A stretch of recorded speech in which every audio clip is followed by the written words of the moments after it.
Hello, my name is Alexis Crook and I'm an implementation consultant here at Prosimetry. In today's video, I'm going to be talking through how to make assignments within the single project allocation grid. So the single project allocation grid allows you to create and modify assignments on one project at a time. In Tempus, you can use generic or custom tasks. You can assign your resources to tasks. You can give each assignment a duration, and you can also replace your resources. Navigating to my Tempus home screen here, I think the easiest way to show this would be to create a new project within the single project allocation grid. I'll do that by navigating to Project Management, Create Project, and I'm just going to go ahead and create a regular project here. This is going to give me a blank screen, allowing me to start to create a project. So I can give this project a name.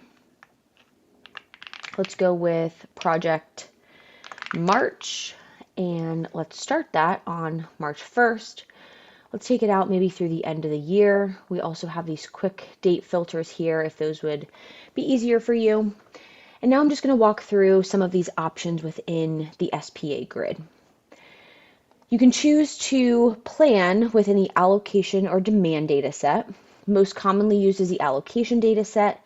There is a second data set that you have the ability to use, which is that demand data set. If you have a need to plan kind of a second piece of the project, a second piece of work on this project. So a common use case is you can use the demand data set to baseline your project.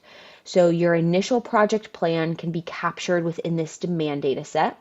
You can then copy it over into your allocation data set and keep updates going within your allocation data set. So your allocation data set will always be the most up-to-date version of your project. Now you will always have that original baseline stored within your demand data set that maybe will never be touched again. Common use case, you have the ability to kind of customize how you would potentially use two different data sets on a project, but thought that I would share that one. There is planned versus actuals. So you will be planning your time in this planned data set, and then you also have the ability to track actuals within Tempus. If you have Tempus timesheets, those would flow automatically into your project actuals. You also have the ability to import actuals if you would like. Navigating down towards the bottom here, we have this add assignments area. So this is one way that you can add resources to your project. You can do this at a single level, or you can do this in bulk. You can identify a few different items here and select your resources. This is just one way to do so. I will show another way here in a second. We've got some options, so you can see assignment totals. You can pull in your planning intervals if you have those created. You can see heat maps. You can show specific tasks if you only want to show generic versus non-generic. And you can also filter down the range that you are seeing within this screen as well. So maybe if you have a very long project that's a couple of years, and maybe right now you only want to focus on the year 2026, you could do so within this date range filter. Next option, you can group by resource or task. You can insert columns, so this will pull in all of your attributes. And then you can choose a level of granularity. You've got, day, week, month, quarter, year, project, time, cost, FTE, FT percentage, Gantt, and story points. Really just depends on how you want to plan. Now getting into adding resources to your projects. So if I click on this type a new resource, I will see my list of resources appear here. Now, if you are ready to plan a named resource to your project, you can go ahead and find them. They will get pulled in here. And you have a few options now even moving forward. You have the ability to choose if this resource is going to be planned to this project at the generic task level, which means just the project level. So in this case, I will show David. He is not going to be assigned to a custom task, just the generic project level. So he is maybe going to work on this project 20 hours a month for the first 3 months.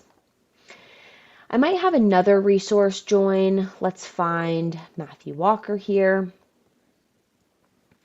And I do want to put him on a custom task. So I can use this drop down here and I can start to type in a new task. Let's go with maybe development. And I am going to add him to this project for maybe 10 hours a month for the first 2 months, and then up that to 40 hours per month for the next 2 months. Few different options here again on how you want to assign your projects, or excuse me, assign your resources to the project, whether it's just going to be at that generic task or the custom task. Last option here is to add demand planning resources. So maybe you know that you are going to need a cloud engineer.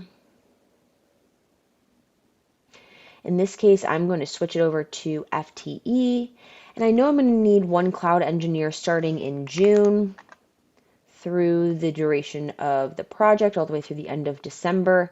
I just don't know who that's going to be yet, and I don't know exactly what task they're going to work on. I just know that I need them on this project. So you can plan demand planning resources here as well, and I'm going to go ahead and create that project.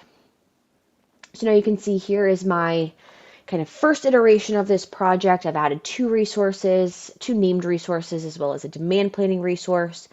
I do want to show quickly that now if I navigate to this other group by option, I can see my generic task, which will show my resources and their assignments on that generic task. And then I've also got that custom task. You can use a mix of both. You can just use one or the other, whatever works best for you. This was kind of high level of making an assignment within the single project allocation grid. If you have any questions, please let us know.